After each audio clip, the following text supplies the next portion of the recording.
Where's Martha? Where's my little yum-yum? Making coffee in the kitchen. She gets sick quite easily. Martha? Oh no, Martha's never been sick a day in her life. Unless you count those days she spent in the rest home.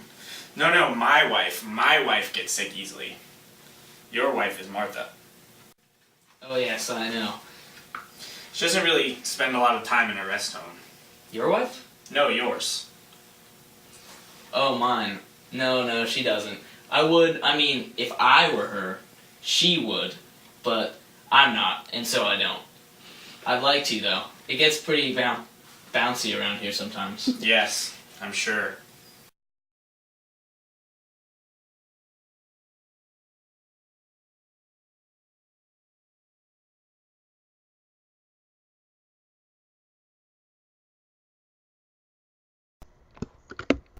Initially, Nick gives George very short, ambivalent responses. He tries to refrain from saying anything that George could possibly disagree with. In fact, Nick specifically tells George that he tries not to get involved.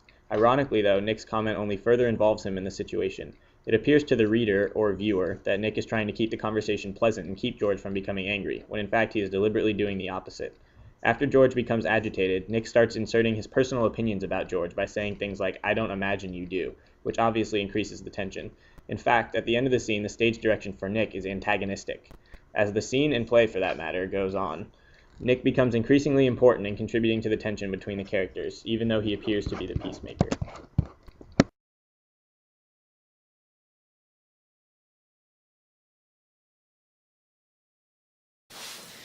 Well, you saw an example of it. I try not to.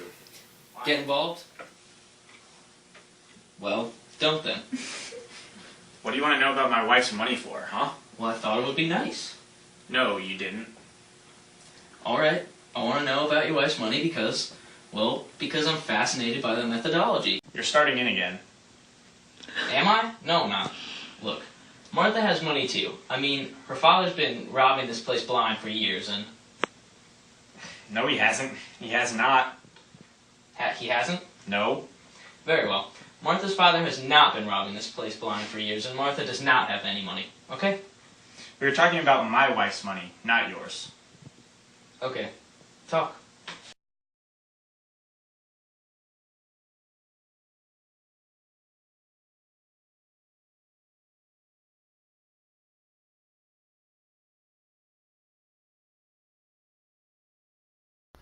The threatening nature of Nick's question is exemplified through the fact that it is depicted as ugly, as he attempts to gain control of the conversation with his domineering personality.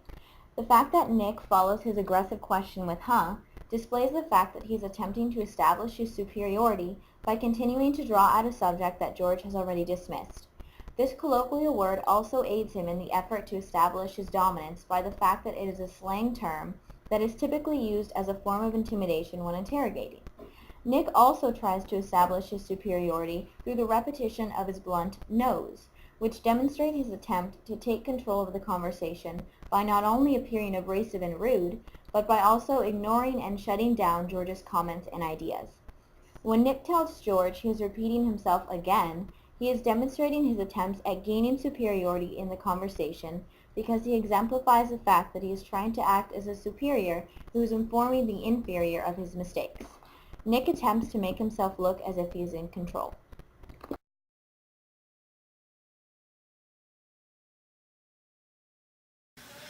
Maybe my father-in-law and the witch with the wart should have gotten together. He was a mouse too. He was?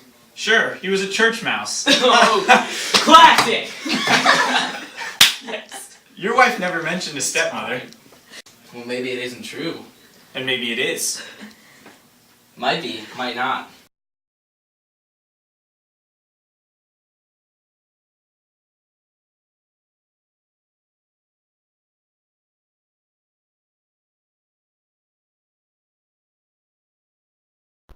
Not only does Nick encourage Martha, but he also begins to encourage George.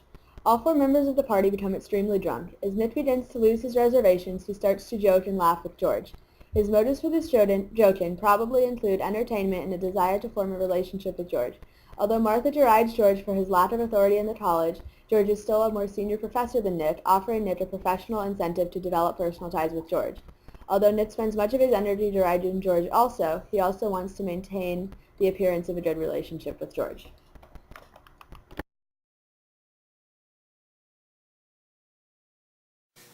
Hey, you played football, huh? Dear? Oh yes, I was a quarterback, but I was more adept at boxing, really. Boxing! You hear that, George? Yes, Martha. You must have been pretty good at it. I mean, you don't look like you got hit in the face at all. He was intercollegiate state champion.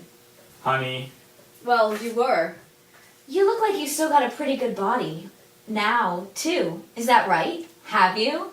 Martha, decency forbids. Shut up! Well, have you? Have you kept your body? it's still pretty good. I work out. Do you? Yeah. Oh, yes. He has a very firm body. Have you? Oh, I think that's very nice. Well, you never know. You know, once you have it. You never know when it's going to come in handy. I was going to say, why give it up till you have to? I couldn't agree with you more.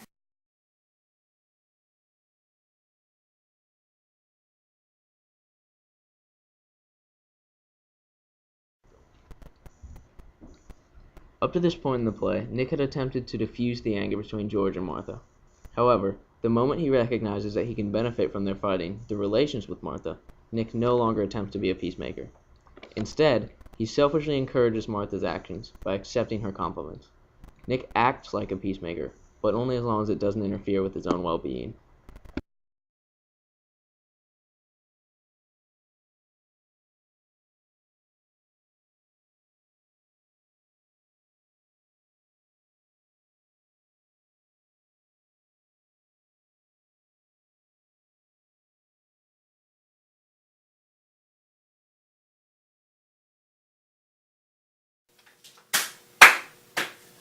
Is that right? Have you? No. Martha, Judge you. what? Do we It's start? going, yeah. Oh, let's. You Yes. can go. I'm gonna. Oh, okay. It gets pretty bouncy around here sometimes. The pragmatic accommodation by which you, Wade, and the future boys are going to take over. That was about. We good? Yep. Okay. You're starting Get in closer. again. Hold on. Get closer to Okay. together. Ready, set, go. Look, Martha has the money too. Donovan! Alright, Donovan, you can't look down! That wasn't Wait, even the should long we move line. it more that way? Either move it or write it, because that's not going to work. Let's should we just write it? Hoping there's no bloopers edition of this one. Yeah, just put like where he says bouncy. Or have me at the beginning. Are we rolling? Oh, we're going? Okay. Yeah, I'm starting. Are we going to here? Yeah, I'm starting here. Then we're stopping here. Yes. Okay. Oh no, wait, we're starting there because we already said this line. So boom. Should've gotten together. Alright, I'm literally just gonna read this. So. Oh, Do it wow. again. And you guys are too far again.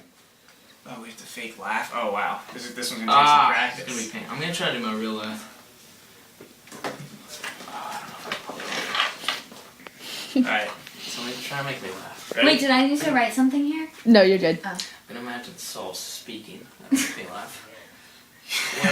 Or his like Laughing random right now. comments. Saul. It scared me. I was physically. Make sure this is on the bloopers. So Saul can see this. Wait, what was that one We do comment talk you about made you. about it was troubling? It was It's quite quite troubling. in these churches. Ready? I'm good to go. Where are we starting from? Boom. Here? It's me. Yeah. Okay, so you, and then me, and then you, and then me, Yep. Remember though, we gotta laugh here. and then me. Okay, where are we going to? I don't have Okay, anything good, there. good. Alright. Just so you know, that's a long line. Yeah. Okay. Actually, most of that's not even the line. Yeah. Alright, here we go. Are we going? Yeah. Oh, okay. Sure, he was a church mouse. Oh, classic! Yes. What? Oh. Well, maybe it isn't true. And maybe it is. Might be, might not. We're done, so you can stop. Why did you say classic? Because it was